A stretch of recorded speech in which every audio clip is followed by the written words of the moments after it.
Thank you. So, good morning, everybody. I'm so glad to be here. I'm glad that you want to talk about this issue because I just think it's just such an important issue to discuss. Kind of looking at the piece around trauma, but really what we want to talk about is doing work that makes a difference for the people that we're actually serving. And I always think of this work as service, honestly. When I first started in this field, and I'm not going to age myself, but when I first started in this field, there were very few people who were doing anything comprehensive in trauma work. And I recall being a student, I was working on my PhD, and I kept getting these clients who had these terrible trauma histories, and my supervisors had a kind of a gap. And there was also a gap in the research, and there was a gap in the treatment protocol field. And it was a problem because I'm looking at these people going, I can support you, but I don't really deeply know what to do.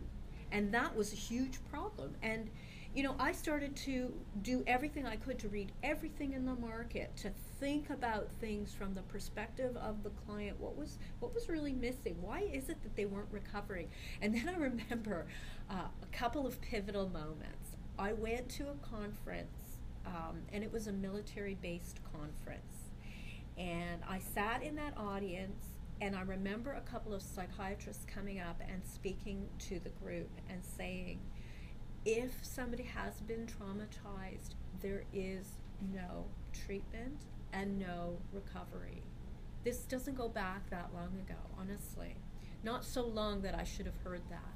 And I was so shocked when I heard that, and I just couldn't accept that that was going to be the case.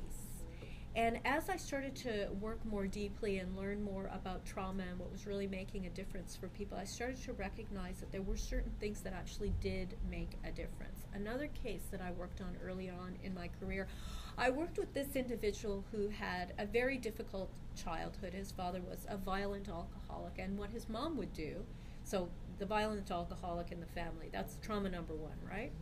Trauma number two is mom trying to protect him as a young child, would take him and put him into a closet that she could lock, like a little cupboard in the kitchen, right? You know, like one of those lower cupboards.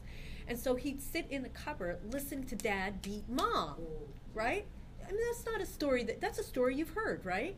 It's a story I've heard. It's not the only time I heard that kind of a story after that first interaction, but the first interaction was important because what it did is it made me realize that I was in graduate school at the time. I was not getting the tools that I needed to really do a good job with my clients.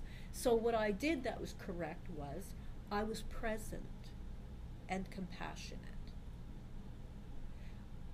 But that was never going to be enough, ever.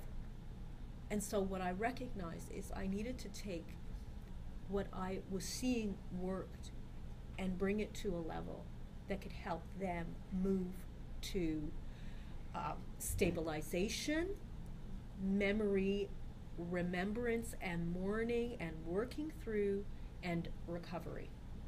Recovery being the reconnection with all the things that are meaningful in life that take us to a place where we know what we know and we can move forward. Because life is really about moving forward. It's not about staying in that, you know, I'm fixed now and I can't get through this, and I've been devastated, and that's it. There's not going to be anything else for me. So it became so important for me to know that the work that I was doing was going to make a difference, was going to make a real difference. And so, you know, I started to put some things together, and it was very exciting because in working with Dr. Charles Figley, Dr. Eric Gentry, we did a lot of dialogue. I was living in Florida at the time when I first started to really conceptualize my ideas around doing good trauma work. And what we started to recognize was there were certain key components that really did need to be in place before people were going to make those steps to progress. And the biggest piece was stabilization. Without stabilization, I mean, I can get them to talk about their traumas. People trust me. I'm glad about that. But I didn't want them to trust me to tell me their story until they had stabilization, because without the physiological ability to self-soothe, it's just like you're exposing yourself to trauma, and now you're getting overwhelmed by the memory, and it's too much to bear. The body won't tolerate it. So there's no upside to getting people to tell the story without that stabilization piece. So we would do all this work around stabilization, and once that was really and deeply in place, people were then able to get to a point where they could work with these really deep exercises for working through. And in this field today, now there's all sorts of different approaches which are wonderful, very effective. Many of them come from a variety of different angles, but the point is it's all about working through the trauma. And that's really about exposure, and if we're doing a good job, it's exposure with relaxation of some sort, and then we get to a place where we can resolve the trauma, or it stops being ignited.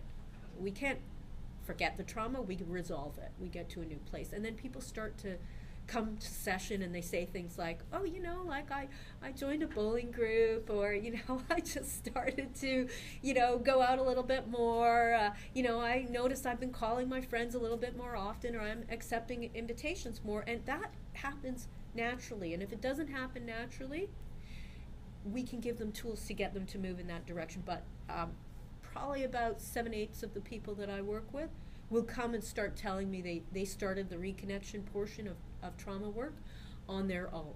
Okay, that's the whole program. You could go home now.